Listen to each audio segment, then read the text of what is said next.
there's always more to the story.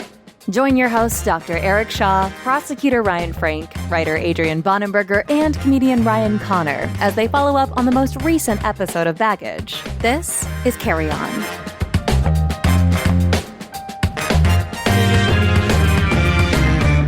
Happy Thanksgiving, guys. This is going to come out for our Thanksgiving week. How you guys doing?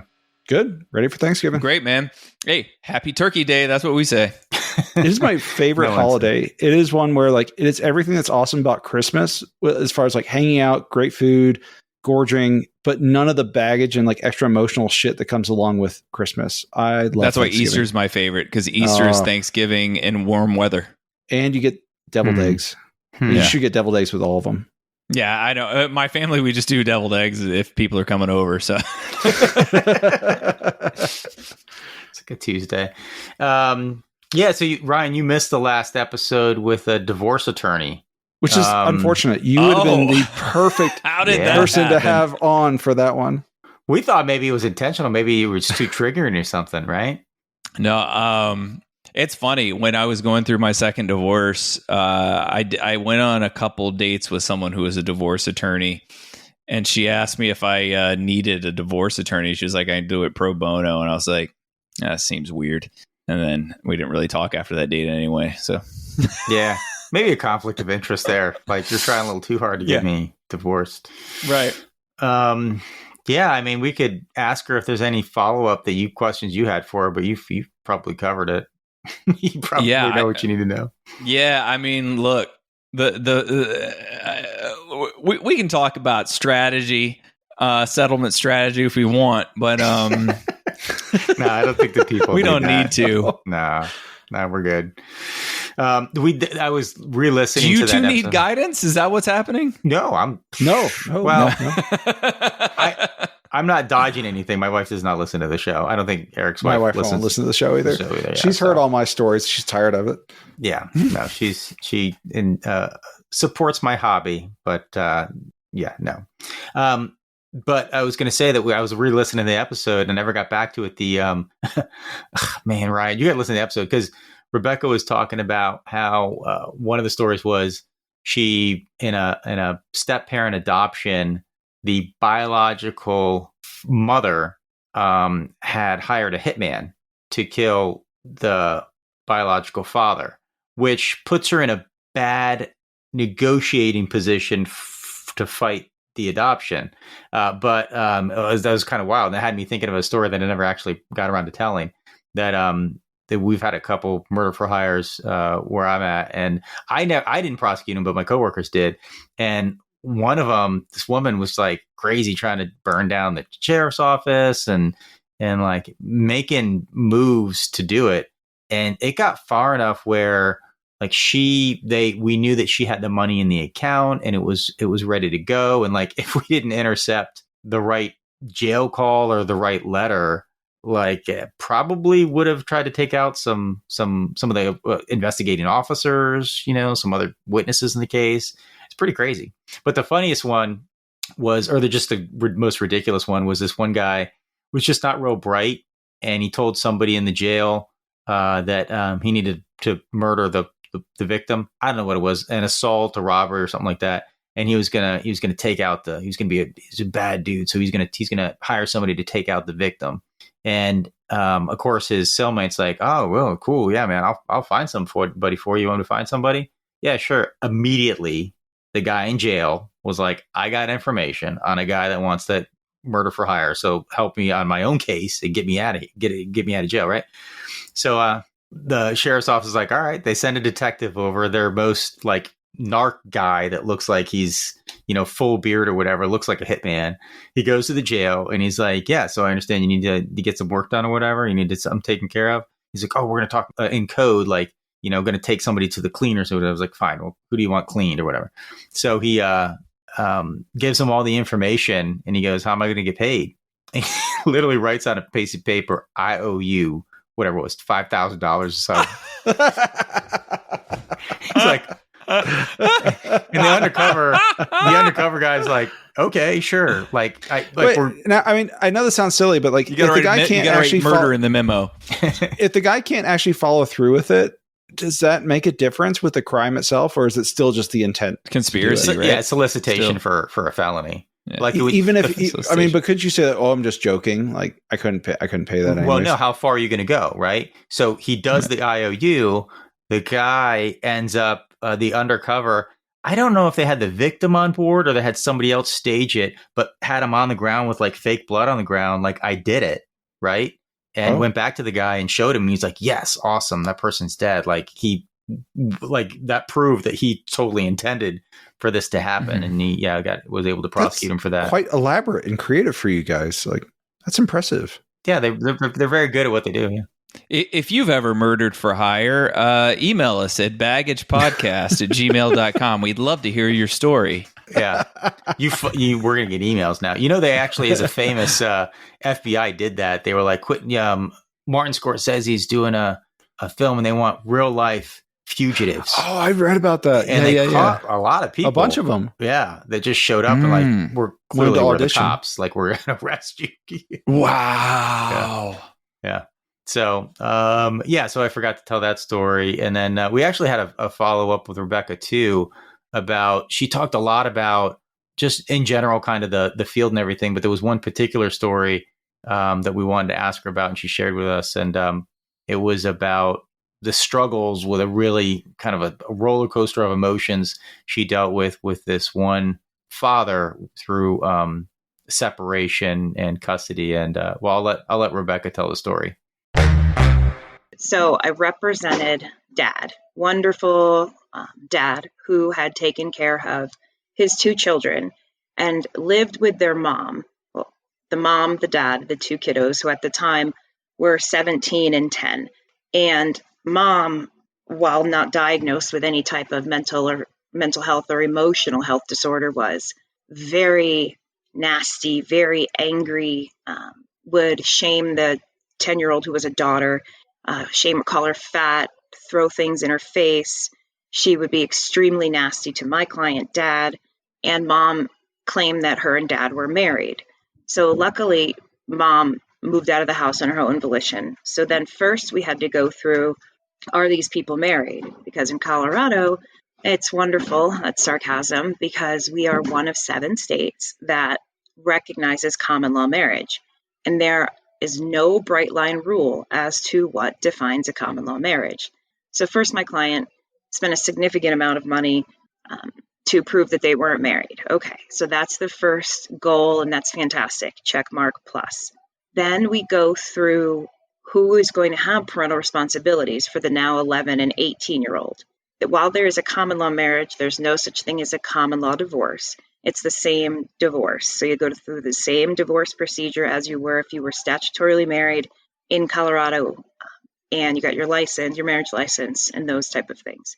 And so we went through about a year and a half of fighting about whether or not Dad was going to have majority of time as he had been exercising, because now we're a year and a half past the separation date. Mom has made minimal effort to see the daughter. The daughter does not want anything to do with the mother.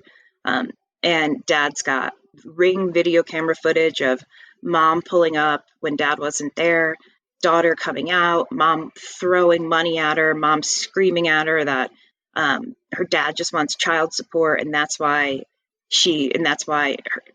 the daughter couldn't come with the mother, and then mother pulling up and screaming on the front porch at daughter about she's a disappointment and she's fat and she's disgusting. So all of those are on video. So during litigation, we're supposed to go to court April of 2020. Well, then COVID hits. So courts are closed 2 or 3 months. So then we go back July of 2020. We have a full day hearing in front of the same judge we were in front of for the divorce proceedings. And the judge, while the daughter could not testify on the stand, and the daughter, because that's not what Colorado lets you do in domestic relations. And I recall that we had asked, my client Dad had asked, hey, can the judge talk to daughter in camera? And the judge denied that too. However, from our evidence and from the testimony of Dad and Mom and these videos, Dad was given sole decision making, which hardly ever happens for the teenage daughter now, or early teen daughter. And he was given all the parenting time with daughter, but for mom could have supervised therapeutic parenting time with the child. Wonderful, huge victory. Unfortunately, dad had to spend a lot of money to get there. Everyone's happy. And then in November of 2020, my wonderful client who I'd worked with for 3 years at that time, he died from COVID. Yeah. All this time, all this money spent to make sure this daughter had a very secure, happy, consistent and stable household with her emotionally available and wonderful father. He died from COVID. And it was one of, unfortunately, those COVID deaths where something happens, it faints at home, ambulance comes, it goes into the ER, and he never came out. He got put on a ventilator, and he died. Okay, so there's not only, boom, the grief, right? The grief strikes. The family, my office, everybody's upset. And in the middle of all that trauma for that kid, because now we still have daughter and son, but son's aged out. Son's 18 now. And daughter's maybe 12, 13, 14. So in the midst of all this turmoil, the grief, within a week or two of the dad dying, here comes biological mom filing, and she wants the kid. Because now not only if she gets the kid, mom would have some control over how dad's estate is managed. His dad died without a will, which means 50% of his estate goes to kid one, 50% of estate goes to kid two. Well, bio mom, if she gets custody of the daughter, she's going to have 50% of that estate to, in theory, manage for her daughter. On top of that, dad had worked for years, and he had a very healthy Social Security death benefit for the child, probably like $1,500 a month. So not only would mom get to control 50% of his estate, mom would also get $1,500 a month in Social Security death benefits for kiddo. At that time, brother, maybe he was 18 and a half. And by the time we went to court on that issue, it was strikes me, this is interesting that I'm telling this story too, because this is another one where you have a non-parent who has basically been there for the child, even though that as the sibling, and the sibling isn't that old, 18 or 19. But in that case, the court found that the daughter's relationship with her brother was a lot stronger, healthier, and in better shape than it ever would have been with the daughter and the mother. So the court again gave this 19-year-old parental responsibilities over mom, which is, I don't like to say win, because unless you're dealing with dollars, really nobody wins in a family law case. But in this case, it was pretty clear that this is what was best for this child. They got to stay in the same house. They had family here to come and help them and help brother with his younger sister. And she's happy. She's flourishing now. She's going to graduate high school pretty soon here. It was fantastic. But then again, the heartbreak of being with that client, fighting so many battles with him, and him finally protecting his young teenage daughter from this very, very vile, angry, quite frankly, evil mother. And then he dies. And it turned out that he had found someone to have a romantic relationship with in August or September. And so he was burning the candle at both ends. He worked as a high-end manager in some kind of auto vehicle sales field. Plus he's taking care of these two children, and now he's got a relationship, and all that stress just piled on, and he died. And it still brings me to tears today, because what fantastic human being. I remember he had been so downtrodden by this mother who he had lived with for a long time, that when he would come into my office and we would prepare, and I would reach out across the table and just pat his hand and say, you're a fantastic father. It's so wonderful to see you're a fantastic father. And he would cry. And he was a big guy that was clearly not used to being able to express his emotions. That happens a lot with my dads, who I can see are really doing a fantastic job, and nobody's told them how great it is that they're showing up. God damn. I guess I lucked out. First divorce settlement was easy because I didn't have anything. She tried to take things I didn't even have. But it was kind of wild. But second one, it was just like, all right, what do you want? What do you want? Okay, who cares? Yeah, you fared a lot better. Yeah. I've I've got an awesome one that just happened this weekend, actually, with a patient family of mine. Just parents that can't get along and differences of opinion, and then where like the medical community kind of like sometimes gets involved. So both parents have medical decision making rights. One parent can come and just say, "Hey, I want to do this," and we go, "Okay, sure." That's fine. If the other parent's not there, they don't actually get a say in it. Because they should be normal human beings. They should have conversations, but that doesn't always happen. With these ones, mom absolutely did not want to do. I think it may have been flu and COVID, but definitely didn't want to do the COVID vaccine. Dad totally wanted to do them both. We have these big clinics every other weekend where we do hundreds, if not thousands, of vaccines. And Dad was playing like 3D chess with mom, I'm pretty sure, and was like, "Yep, I'm coming on Saturday. We're going to do a flu and COVID shot." And mom is calling us and she's like, "You can't do this." And we're like, we can, and it's really up to Dad. And this was one of those ones where she was also like, "You need to call me if he does this and this." And we're like, we're not calling you for anything. That's not our job. You guys can work things out. And as an aside, when the dad was talking to one of my staff, he was like, even if she shows up and makes a scene, I'm just going to take him to Walgreens and get this done anyways. And so mom came to the clinic and camped. She was there like half an hour early, camped out for like 2 hours waiting for Dad, and they just never showed up. And I am 99% sure he just went to Walgreens and got both those shots without ever having to deal with her. And that was just a ruse to kind of get her away from what he was doing. Wow. God, makes me really appreciate. That's when, with my job, and I think with your job, Eric, you really appreciate your home life because, whenever you think it could be like you're doing something wrong, or like your kids are messed up, or like you have problems, you're like, no, there's a spectrum, and I'm doing pretty good. Could always be a lot worse. Rebecca sharing those stories about how people had used the court system to get criminal charges to their advantage, get protective order.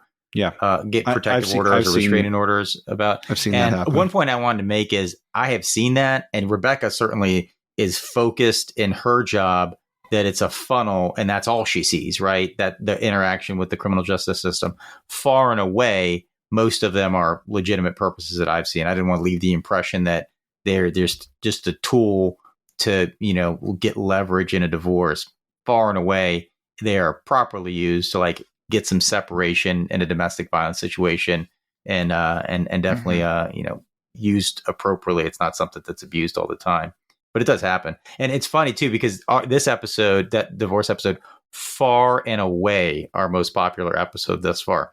Part of it is we're growing, but social media wise, people had a huge response to that, and especially that story about how the woman got arrested on Halloween, and that's how the guy dad got the kids for Halloween, and all kinds of listeners responding to that in court, including some douchebag that was like, "Good for him." I'm like, what?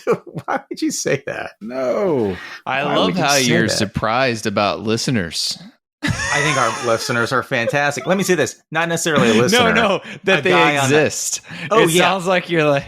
Of course, I'm surprised. Have you heard us? No, you haven't. You don't listen to the show. I don't listen. I don't listen to any podcast though. It's nothing against this one. I don't even listen to The Daily. Which I'm told everyone's supposed to listen to. Yeah, I just don't. I just don't. Connor v. Cobb. It's not bad. Did you listen to that one? Thank you. I don't. Well, I have to because I have to fucking edit it. I hate it though. You make it, so you've listened to it. Of course you. Yeah, I have to. I despise it. I don't just. You know what I mean? If you like podcasts, listen to Connor v. Cobb. It's Brian. It's a funny show. He's proud of it. He loves it. I actually have to record an episode as soon as we finish here. It's very fun to record, but then just the act of editing it and then doing a clip to put it online, man, I just don't have time for it. I have a story with the divorce stuff where the parents were, one parent was really taking advantage of the system. I don't know if this is the case in all states, but in Colorado, both parents have to agree to any sort of psychologic therapy, which sounds silly because like I can put someone on Prozac or Zoloft or ADHD meds or whatever, and that both parents don't have to agree, but just to do basic therapy. So for anxiety, depression, just cognitive behavioral therapy, anything like that, both parents have to fully agree. The dad was physically abusing the girl, and the girl was having all sorts of problems that were spilling into everything else because of this abuse. And he would refuse to let her do any additional therapy because he knew that she would tell the therapist what was happening. And so he always refused. He didn't realize that they were telling me, and I was, CPS was already involved, but CPS kept like kicking the can and like another month. And so for law enforcement side here, you'll like this, Ryan. I was like, you need to talk to your lawyer right now, like to the mom. And I was like, you need to talk to them right now. They will file a motion. They will get this shit fixed up. Like the parent that has the better story, and not the better story, that's a bad way of putting it, who is right and has the better lawyer is going to win. It didn't even take a week, and dad had lost all custody. All the things were going through. He had charges against him. They came in, the little girl was like hugging me, crying. The family was like super happy. Wow. And it was just one of those ones where I was like, I kind of did something good today. That was nice. It's good job, for a bad situation to just help coach them through and to see something that actually like worked around the system and helped the system work for them was really satisfying.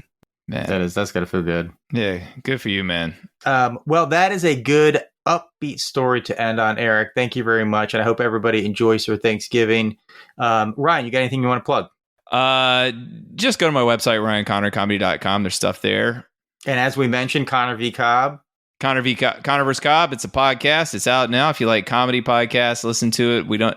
There's no subject. It changes every week. It's just silly. It's fun. It's a nice palate cleanser from some of the crap we cover. From my side, please get your flu and COVID shots because I'm a big pharma shill and I'm waiting for that check one of these days. And then if you have a baby, please get your Beyfortus shot. If you're an expectant mother, please get your Beyfortus shot from your OB. Makes a big difference when we move into RSV season. Definitely do it before the new Secretary of yes, please. Health and they take the fluoride out of the water and everything else. And don't forget to stay beautiful. Yes, that's our new catchphrase. Thanks, Ryan. All right. See you guys. All right. Bye.